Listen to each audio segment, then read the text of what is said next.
அஸ்ஸலாமு அலைக்கும் வரஹ்மத்துல்லாஹி வபரகாத்துஹு. கடந்த மாதம் செப்டம்பர் 28ஆம் தேதி கரூரில் நடந்த மிக துயர சம்பவம் தமிழகத்தில் உள்ள அனைவருக்கும் தெரியும். தமிழகம் அல்ல, இந்தியாவையே உலுக்கிய ஒரு செய்தி. ஆனால் இந்த வழக்கிற்கும் குஜராத்தில் 2002 நடந்துவிட்ட குஜராத் கலவரத்தினுடைய படுகொலைக்கும் சம்பந்தம் உண்டு. முதலில் இந்த விஷயத்தை சொல்லிவிட்டு கரூர் நிகழ்விற்கு வந்தால் சரியாக இருக்கும். கடந்த 2002ஆம் ஆண்டு குஜராத்தில் நடந்த படுகொலையில் பில்கிஸ் பானு யாரும் மறக்க முடியாத ஒரு துயர நிகழ்வு.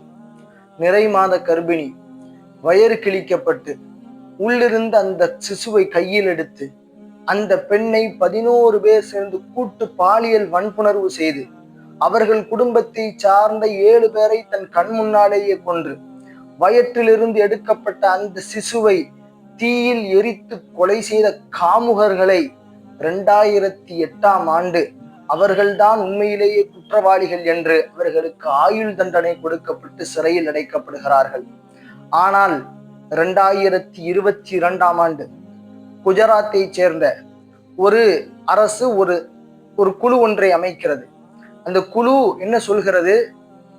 இந்த 11 குற்றவாளிகளும் கேடுகட்ட இந்த நாட்டையே உலுக்கிய மாபெரும் கலவரத்தில் ஒரு பெண்ணை அவளை மனரீதியாகவும் உடல் ரீதியாகவும் மிகவும் காயப்படுத்திய இந்த காமுகர்களை நன்னடத்தையின் அடிப்படையில் விடுதலை செய்தவர் அஜய் ரஸ்தோகி என்று சொல்லப்படக்கூடிய இந்த நீதிபதி. இந்த நீதிபதிக்கும் கரூருக்கும் என்ன சம்பந்தம் என்றால், இப்பொழுது இந்த கரூர் வழக்கு சிபிஐக்கு மாற்றப்பட்டுள்ளது. சிபிஐயினுடைய தலைமை அதிகாரியாக இருப்பவர் தான் இந்த அஜய் ரஸ்தோகி என்று சொல்லப்படக்கூடிய நீதிபதி என்ற போர்வையில் இருக்கக்கூடிய ஒருவர்.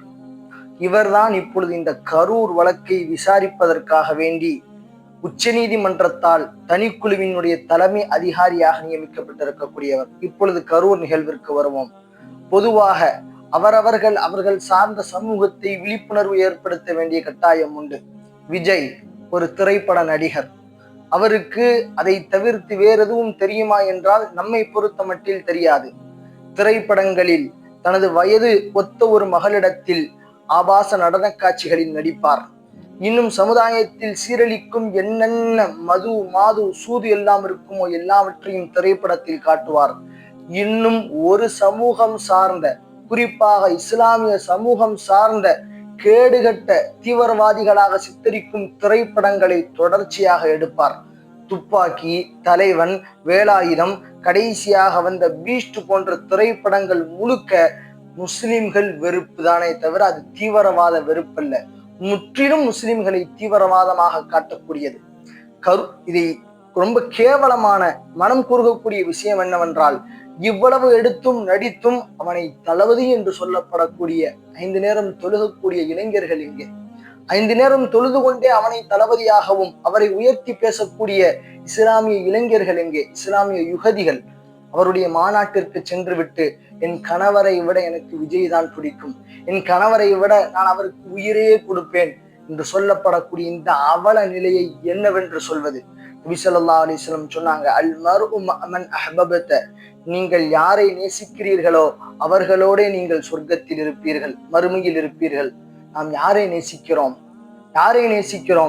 41 உயிர் போயிருக்கிறது. யாருக்காக போயிருக்கிறது? அவருக்காக போயிருக்கிறது. நிகழ்வு நடந்து 20 நாட்களை தொடப்போகிறது. இன்னும் அவர்களை போய் நேரில் சந்திக்கவில்லை. ஆனால் எல்லா விதமான அரசியல் நகர்த்தல்களும் நகர்த்தப்படுகிறது. கொஞ்சம் யோசிக்க வேண்டும். இறைவன் நம்மை பார்த்து கொண்டிருக்கிறான். இவ்வளவு அவலம் நடந்த பின்பும் இந்த சினிமா மோகத்தால் இஸ்லாமை விட்டுவிட்டு, இஸ்லாத்தினுடைய கருத்துக்களை விட்டுவிட்டு இஸ்லாமாக பார்க்க வேண்டாம். இதை ஒரு சாதாரண மனிதனாக பார்த்தாலே தெரியும் இதனுடைய தீர்ப்பு என்னவாக வரப்போகிறது என்று. அந்த பில்கிஸ் பானுவினுடைய வழக்கை விசாரித்து அந்த 11 குற்றவாளிகளுக்கும் நன்னடத்தையின் அடிப்படையில் அவர்களுக்கு விடுதலை வழங்கினாரே, அவர்தான் இப்பொழுது இந்த விஜயினுடைய இந்த வழக்கையும் விசாரிக்கிறார். எனவே தீர்ப்பு எப்படி இருக்கும் என்பது உங்களுக்கே தெரியும். கொஞ்சம் அரசியல் சார்ந்த உங்களது அறிவுகளை வளர்த்துக் கொள்ளுங்கள். இறைவன் நம் அனைவர்களுக்கும் அருள் புரியட்டும்.